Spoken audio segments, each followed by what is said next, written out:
We still talking about silence to strength today, okay?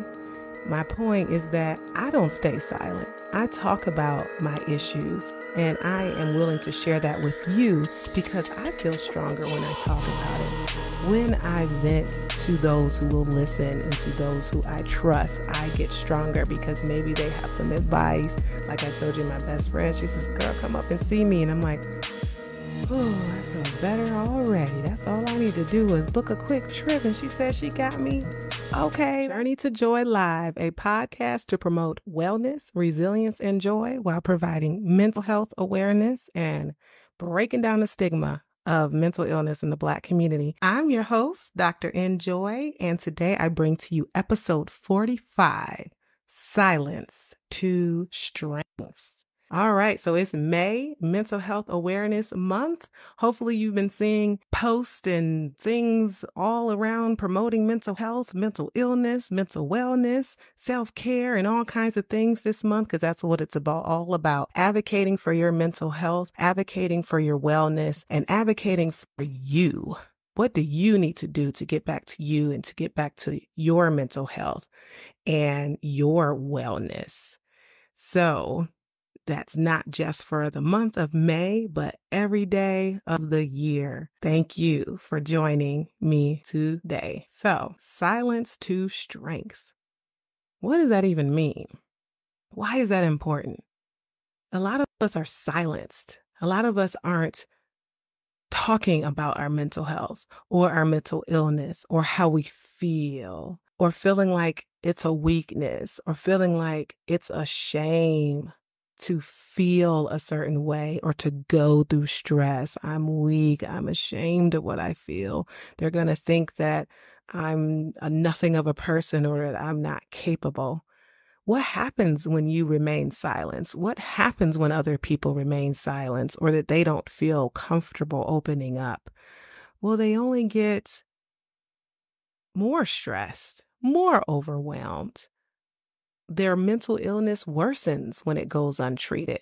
I was posting some statistics this past week from the National Alliance of Mental Illness, NAMI, N-A-M-I, and they said that it takes about 11 years between the time of onset of mental illness or mental illness symptoms to treatment.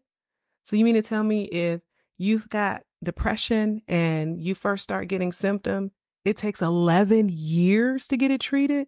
Or better yet, substance abuse or schizophrenia, the onset of psychosis takes 11 years before getting treated? Why is that? Why are we suffering in silence? Why do we do that? Because the lack of treatment means that things are getting worse. Our brains are getting worse. Our mental health is getting worse. Our body is getting worse because stress and mental illness makes our bodies worse. So it can lead to heart conditions and high blood pressure, and then that's getting worse over time. So not only do you see a worsening of your mental illness, you also see a worsening of your physical health, leading to physical illness. 11 years? That is a long time. We got to do something about this. Why are people waiting to get treated? 11 whole years. It is also known that about 50% of people have mental illness by the age of 14, and 75% of people have illness by the age of 24. That's a lot of people. That's a lot of people. So a lot of people are suffering. So it's a matter of us speaking out and us feeling comfortable talking about uncomfortable things, us getting comfortable talking about uncomfortable things. And the way to do that is to share your own story, is to be vulnerable and transparent. Week after week on this Journey to Joy Live, I've talked about myself and things that I go through. I've had my husband on, I've had my brother-in-law on, I've had my sister on, I've had my best friend. I've also had professionals who give their expert opinion and advice, and they've also given their anecdotes and been transparent about their journey to joy as well. And that's all to help people feel comfortable talking about uncomfortable things. Case in point, I love talking, and I love talking about sharing what's going on with me. But I've definitely been stressed lately. I may not wear it on my face because, well, I listen to my own advice about being joyful and exuding that and smiling because my smile can help others. Your smile and positive affirmations can help yourself feel better when you think positively about your situation. But I've actually been really stressed lately. Financial stress, parenting stress, work stress. Trying to think of what other kind of stress. Those are three major stressors. So I've definitely been feeling the pressure. I feel like I need a break. I feel like I need a vacation. I usually travel a lot more than I have been this year. And so I've definitely been missing that. And I've been enjoying seeing other people go on their vacations. And I've been living vicariously through them. Like, wait, that's what I need. I need a beach. I need something else. I need a break. And you parents out there, it is okay to need a break from your kids. Just don't let your kids watch this. No, I'm kidding. But even they know they need a break from us. We need a break from them. And I am very comfortable talking about how I feel. People know they're like, okay, yeah, there's being transparent. That's awesome. Talk about it, vent. Have people that you can talk to about your stress because that can feel better when there's someone that you can trust. And I know I told my best friend this morning, I said, you know what? I'm feeling overwhelmed. I need a break. She said, well, you know what? Why don't you come up to see me in a couple weeks? I got you. You need a break from the kids. You need a break from all that stuff down there. Why don't you come up to see me? Already, I feel good because I done booked the trip. So sometimes it's needed to take a break. Even if you don't go anywhere and you do a staycation and you are just in your house away, or you go and do a hotel somewhere in your city, getting away is definitely helpful. But yeah, us psychiatrists, us mental health specialists, us therapists, we get stressed too. We suffer from mental illness too. We get anxiety. We get all kinds of things. So it is definitely possible. And I try my best to listen to my own advice as far as self care. I feel like things haven't changed. I still exercise almost every day. There's probably about 2 days out of the week that I don't exercise. Even on those days, I'm walking and I'm pushing the stroller. So then I thought through, okay, what am I not doing? What can I add in order to reduce my stress that I'm experiencing? And, I continue doing the work that I need to do. Definitely continue doing these podcasts. This is not stressful. I love doing these podcasts and being here with you all and having you here and listen. This is fun. In fact, this is kind of a part of my self-care or my coping skills is to be able to do this because it's just so exciting to be able to talk and teach and be a part of breaking down the stigma in the Black community. So anyhow, what I'm trying to say is that we mental health professionals, we go through our times as well, and we have to listen to our own advice, and we have to get our own professionals to listen to their advice because sometimes it's hard to listen to our own advice that we teach our patients. But it's definitely important to talk about it. It feels easy for me to talk about this so that you can know that I go through something too, because if you're listening, you most likely are going through something. And maybe when you're hearing my voice say, oh my gosh, she's stressed out. Heck, I almost had a panic attack last week. So I talked about in, what was the name of that episode? Facing challenges, or it was in parenting challenges at the beginning, how I had a flood in my house and we haven't been able to get the repairs yet because it just takes time. That kind of thing takes time. So we were going over the expenses and the claim and all this. And I was just like, oh my gosh. I was getting so stressed out. I felt like the physical symptoms that a lot of my patients tell me they feel, where it's like this like tingling in your chest, like this the physical signs of stress, just like, and I felt like I was like starting to hyperventilate. I said, you know what? I need to take a chill. I need to end this call and maybe have my husband talk to them and go out and get some sun, take some deep breaths, do some positive affirmations. And that helps me. I always recommend the app I Am, which is a really good app for positive affirmations. And it's been really good. Pretty much once an hour, it posts an affirmation for me to say. And I'm like, oh, this is good. It's coming right in time. One time when the toddler was working my nerves, a positive affirmation came right in time. And it said, I am grateful for my family. I'm like, yeah, you know what? I am grateful. It took a lot to bring him into this world. So I'm grateful for him and his presence. So you know what? Go ahead and work my nerves because there was a time when I prayed and wished for you to exist. So the fact that you are here, I am happy and I'm grateful. So sometimes we need to remember that. We still talking about silence to strengths today, okay? My point is that I don't stay silent. I talk about my issues and I am willing to share that with you because I feel stronger when I talk about it. When I vent to those who will listen and to those who I trust, I get stronger because maybe they have some advice. Like I told you, my best friend, she says, "Girl, come up and see me." And I'm like, "Oh, I feel better already. That's all I need to do is book a quick trip." And she said she got me. Okay, that's fine. I got some financial stress. No, that's all right. That's a small trip that won't harm anything. That's okay, you know? So, a lot of us go through that kind of stress, right? The day to day stress where you might feel drained, or you might be having trouble sleeping, or there's work stress, or there's parenting stress. But then a lot of us don't speak up on those things. And then you just end up exploding later and it makes it worse. Don't wait 11 years to get help. But then there's that 50% of people by the age of 14, or the 75% of people by the age of 24 who might be experiencing mental illness, where that feeling drained or that lack of sleep or the sadness turns to depression, the nervousness turns to anxiety, that trauma turns to post-traumatic stress disorder, and you need to seek help because that silence to strength is very important. Once you speak up and tell somebody, once you speak up and get the treatment that you need, you become stronger.